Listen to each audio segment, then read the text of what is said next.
CSI and Nestle's 25 years of healthy partnership brings family entertainment raffle promo this summer.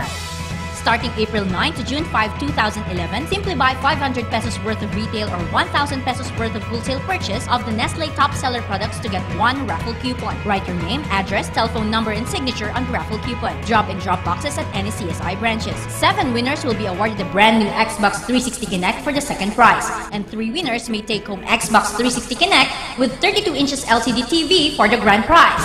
Winners will be notified through Telegram, posted at all CSI outlets, and announced at USA TV. Draw date will be on June 5, 2011 at CSI The City Mall Local District, Dagupan City. Move to the groove with the new Xbox 360 Connect with built-in games and family activity for good health and overall fitness. Enjoy Nestle products with the entire family while doing something fun-filled.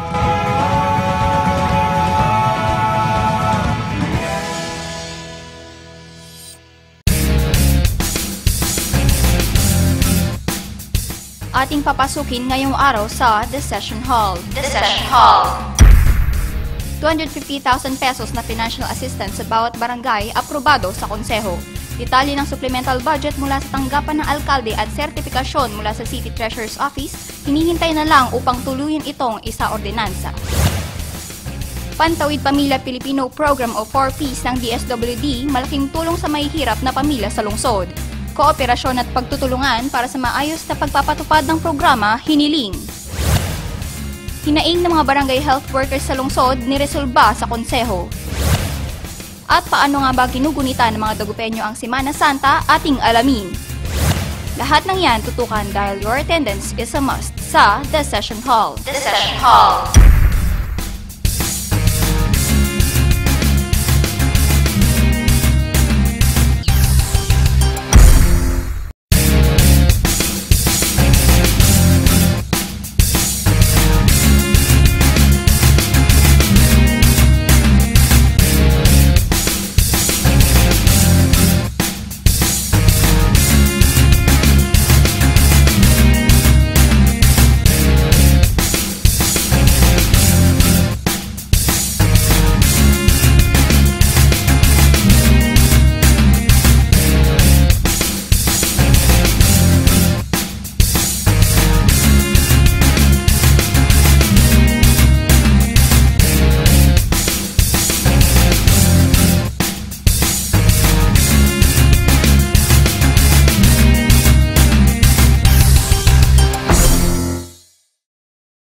Suportado ng Sangguniang Panlunsod ng Dagupan ang kahilingan ng mga barangay na tulong pinansyal mula sa lokal na pamahalaan na nagkakahalaga ng 250,000 kada barangay o kabuo ang halagang mahigit 7.7 milyong piso. Ito'y gagamitin umano para sa mga gastusin sa nalalapit na gilon-gilon at dalan at sa paglilinis ng mga drainage system at fogging sa kanilang mga lugar bilang paghahanda na rin sa pagdating ng tag-ulan.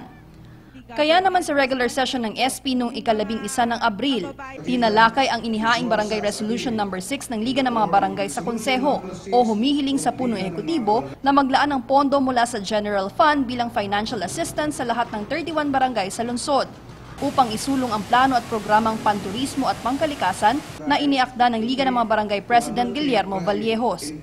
Agad naman itong inendorso ng tanggapan ng alkalde sa konseho at ng araw ngang iyon agad tiniyak ng SP na walang problema sa kanila ang kahilingang ito ng mga kapitan. Nais lang nilang idaan ito sa tamang proseso at tiyaking may sapat na pondo ang lungsod para dito. We received a resolution from the League of Barangay Council of Dagupan City, and they're requesting for 250,000 per barangay or a total amount of 7,750,000 pesos. We would like to know from you kung may pundo po ang ating syudad, and we would like to ask for a certification that the funds are available for this project. Kaya agad rin ipinatawag ang City Treasurer na si Romilita Alcantara upang alamin kung magkano ang available fund ng lungsod. With regards to the presence of appropriation, right now, wala pa po siyempre. Pero yung tungkol po sa availability of funds, tungkol dun sa 7 million plus na for additional financial assistance to the 31 barangays. As of now, Madam, hindi pa ho namin na-determine, but pagbibigyan po kami ng time to see our records, malamang po we have some adequate fund for the purpose. As a treasurer, you have a trial balance. Every day, alam mo kung saan pumupunta ang pera at alam mo rin ang pumapasok na pera. So, with this, simple alam mo na ngayon, we need 7 million. The barangay captains need 7.2 million. 7.7. 7.7. Tignan mo lang yung trial balance mo. Meron ba tayong punto? Because you know your balance every day. Isn't it? At dahil hindi matiyak ang eksaktong halagang maaring magamit, panukala ng isa sa mga konsihal na ipasa na ang resolusyon at saka na lamang isunod ang mga requirements. So para lang po mapabilis itong proseso, may I humbly suggest that we adopt the resolution as moved by Councilor Emong Vallejos, and then the documentary requirements regarding the certificate of certifying the availability of funds can just follow. Mariin naman itong tinutulan ng ilang miyembro ng konseho dahil ito'y labag umano sa ordinansang inaprubahan ng SP na sumasakop sa annual budget ng lungsod. Last week ay nag-courtesy call po ang ating Vice President ng ABC at nailabas po nila yung concern nila regarding sa 150,000 na hinihingi sa ating sangguniang panlunsod. Well, na-justify naman po nila na gagamitin daw nila yung pundo sa gilong-gilon through yung mga costumes nila, and then your drums, and then yung refreshments nila, plus yung pagbili ng grill. At sabi naman namin sa kanila, well, ang Sangguniang Panlunsod is always open and supportive of their project. But today, ang lumabas po sa resolution na binigay nila sa amin ay 250,000. Kung ang ibig sabihin nun, instead of 4.5 million ay naging 7,750,000. Ngunit ang naging problema po, dahil in-advisean po namin sila last week, hinahanap namin si Councilor Emong Vallejos at hindi ho namin siya makausap. Ang advice po ng majority po ay sana ay humingi sila ng tulong kay Mayor Lim dahil gaya ng sabi ho ng ating Assistant City Budget Officer kanina, that supplemental budget should emanate from the executive. Isa pa yung certification po from the Treasury Office na may available fund for that project. Sinang-ayunan din ng Assistant City Budget Officer na kinakailangan ng liham mula sa tanggapan ng alkalde na humihiling ng supplemental budget bago ito tuluyang maipasa. We're talking about yung hinihinging budget ng barangay captains. Na number one, hinihintay nga namin yung communication from the City Mayor's Office, yung asking for the supplemental budget kasi hindi naman po kami pwedeng, I mean, also with respect to the city, to the executive, we need the request of the supplemental budget.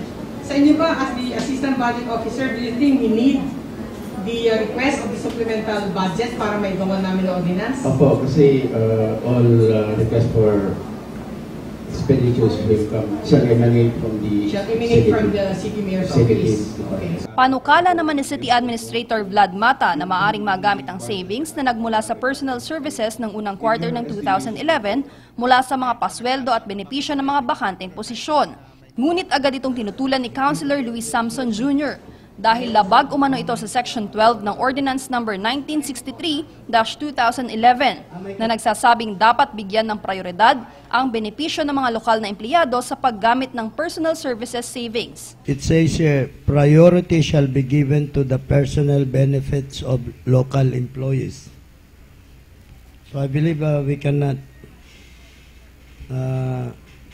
touch the personal touch services. the personal services savings. Inayudahan naman ito ni Vice Mayor Fernandez at mas napagkasundaan pa ng konseho na kunin na lamang ito mula sa unappropriated fund na 81 million pesos mula sa natapyas sa proposed annual budget ng lungsod. Hinihintay lang ho ng Sangguniang Panlunsod yung certification na may pundo ang ating syudad for that purpose dahil ang sinabi po ng ating administrator na kukunin po yung mga 7 million yata sa savings ng ating empleyado for the first quarter ay hindi po pwede dahil nakasaad po sa Section 12 po ng ating ordinansa na yung pundo po ng personal service dapat po ay bigyan ng priority. ang ating mga empleyado ng siyudad ng Dagupan at hindi ho natin yung pwedeng galawin. So kanina po, maghanap na lang ng ibang pundo ang ating city treasurer. Sabi nga niya, pwedeng kunin po doon sa unappropriated na 81 million pesos. Sa huli tiniyak ng konseho na aprobado na sa kanila ang hiling na financial assistance ng mga barangay at pasado na ang resolusyon na inihain para suportahan ito.